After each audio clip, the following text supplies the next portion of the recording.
Lowe's Angels, 1968. Gold's Gym, Venice Beach, 5:30 a.m. The sun hasn't risen yet. The gym is dark except for a single overhead light in the back corner. Bruce Lee is already there. He's been there since 5:00 a.m. Alone, drenched in sweat, working through a training routine that would hospitalize most professional athletes.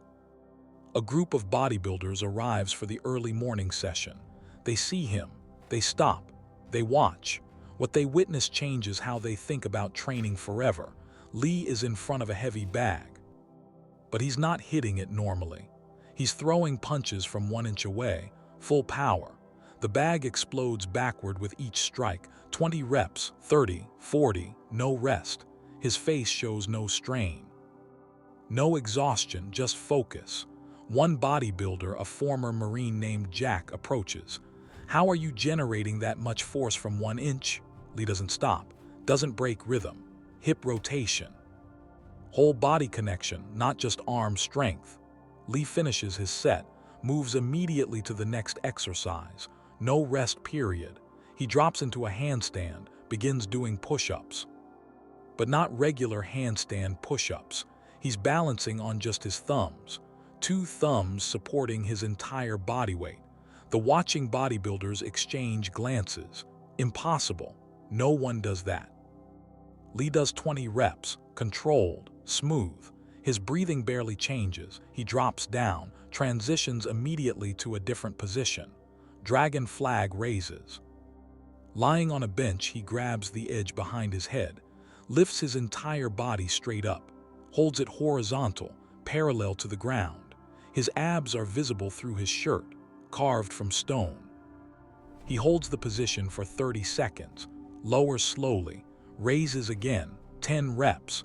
The bodybuilders are professionals. They know how difficult this is. Most of them can't do 5 reps. Lee does 10 like it's warm-up. Jack can't stay silent anymore. "How often do you train?" Lee stands, grabs a towel, wipes his face. "Every day, 6 hours minimum, sometimes 8. Jack's eyes widen. 6 hours? That's overtraining. You'll burn out, destroy your muscles. Lee smiles. "Only if you train wrong. I don't train one muscle group to exhaustion. I train systems, rotation. While one area recovers, another works. Constant movement, constant adaptation." Lee moves to a makeshift wooden dummy he brought with him, Wing Chun training tool. Wooden arms and legs protruding from a central post. He begins striking it, fast, rhythmic. Each strike lands with a sharp crack. His hands move so quickly they blur. Pak Sao, Tan Sao, Bong Sao.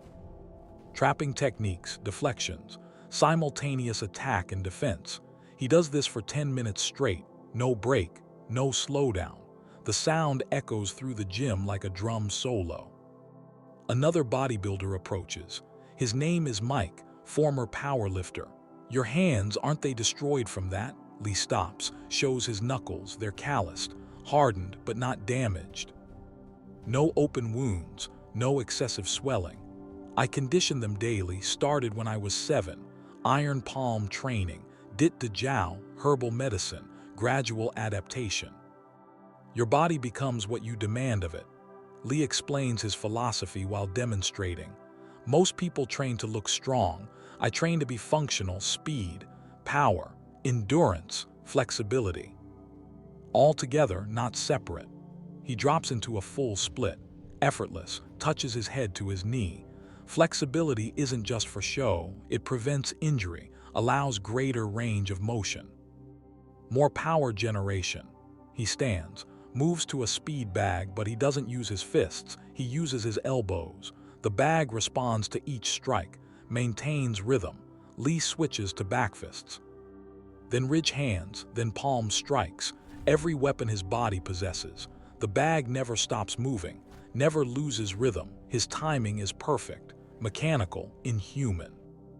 Jack asks the question everyone's thinking. "What's your actual routine, like specifically?" Lee finishes his speed bag session, sits on a bench, explains. "I wake at 5:00 a.m., run 3 miles. Not jogging, sprinting intervals, then gym work. Monday, Wednesday, Friday are strength days, weighted punches, resistance training, cable pulls. Tuesday, Thursday, Saturday are technique days, forms. Sparring, reaction drills. Sunday is active recovery, swimming, light stretching, but I train abs every single day. Mike interrupts. Every day, abs need rest. Lee shakes his head. Abs are different, core is everything. All power comes from the center. I do sit-ups, leg raises, side bends. 500 reps total every day, no exceptions. The number hangs in the air. 500 daily. The bodybuilders do ab work twice a week, maybe 100 reps total. Lee does 5 times that every day. Lee continues. Afternoons are cardio and flexibility, jump rope. 2,000 reps, cycling, 10 miles, stretching for an hour. Evening is technique refinement. Whatever I felt weak in during sparring that week. If my kicks were slow, I drill kicks. If my timing was off, I work reaction drills. I identify weakness and eliminate it. He stands, demonstrates a kick, front kick, but he does it differently. He's lying on his back, kicks straight up. Holds a weight between his feet, ankle weights, 5 pounds each, kicks up, holds, lowers slowly. Leg strength, hip flexor development, most people neglect this. Then wonder why their kicks are weak. He does 20 reps, doesn't struggle. Jack is scribbling notes on a gym towel. How do you not overtrain? How does your body recover? Lee's answer is detailed. Technical nutrition. I eat 6 small meals daily, protein shakes, vegetables, minimum processed food. I supplement with vitamins, specifically tailored to what my body needs. I sleep 8 hours. Non-negotiable. I use electrical stimulation on muscles, helps recovery, keeps them active even while resting. Mike asks about the electrical stimulation. Lee explains. There's a device. Sends electrical pulses to muscles, makes them contract without me doing anything. I use it while reading, studying philosophy. My abs contract 800 times in 20 minutes. More work done while I'm sitting still than most people do in a workout. The conversation is interrupted. Lee checks his watch. 7:00 a.m. He's been training for 2 hours. I need to go. Teaching a class at 8:00. The bodybuilders are stunned. He's been working at maximum intensity for 2 hours. Now he's going to teach. Lee sees their expressions. Teaching is part of training. Explaining techniques deepens my understanding. Demonstrating forces me to maintain precision. Every moment is training if you approach it correctly. Before leaving, Lee demonstrates one more thing. He asks Jack to punch him in the stomach. Full power, Jack hesitates. I don't want to hurt you, Lee insists. You won't, try. Jack throws a punch, not full power, holding back. Lee feels it.